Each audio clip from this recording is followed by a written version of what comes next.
Hello parents and welcome. Today we're going to talk about praying the scriptures with your children.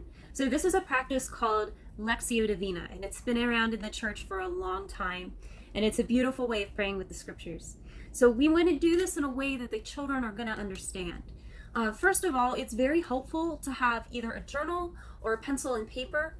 There is also room in the child's workbook for journaling right across from the Lectio Divina page. So during this practice lesson, you might want to have an extra sheet of paper or have a book, a little journal book for them. They can have their own prayer journal. That'd be a great thing to do. They can have regular pencils. They could have colored pencils or crayons if they're still learning to write and they're more comfortable maybe drawing a picture about it. That could be another option too. So you know your child, you know what might work best for them. So that's something I want you to keep in mind too. We have a little flexibility on how can you best teach your child, how can you best work with them. Now, Lectio Divina, we're going to have it broken down into 4 parts. First, we're going to read the scripture. And whenever it comes to reading the scripture, we want to make sure that the children understand the vocabulary. So we're going to go through, not just read it, but read it and then talk about the words. Talk about what it means. Try to give some context to it so they can understand it a little bit more. Some of the scriptures are a little bit tough, but some of them, they're not that hard, but they're not everyday vocabulary. So they might just need a review of what some of the vocab means. So we're going to read the scripture. Next, we're going to meditate. And meditating is really listening for something that sticks out. It could be a word, it could be a phrase, it could be something that's sticks out in a good way that they want to learn more about, or it could be something that they're confused about, they're not so sure on. So particularly if it's something they're not so sure about and they're learning to write, it could be difficult for them to write that word. That's where drawing a picture or something like that might be a little bit helpful to try to describe, for them to try to describe what's going on or where their confusion is.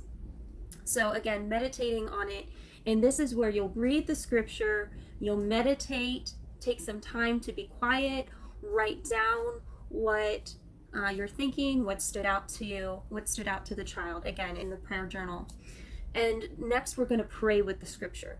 Now, praying with the scripture is, we're going to say a prayer, and we're going to do something based off of what's in the scripture, or if we need something, we can pray about our needs as well. So we're going to read the passage again, and we're going to listen to it, and we're going to write our own prayer. So prayer is about, in this sense, is about us talking to God. We're the ones doing the talking.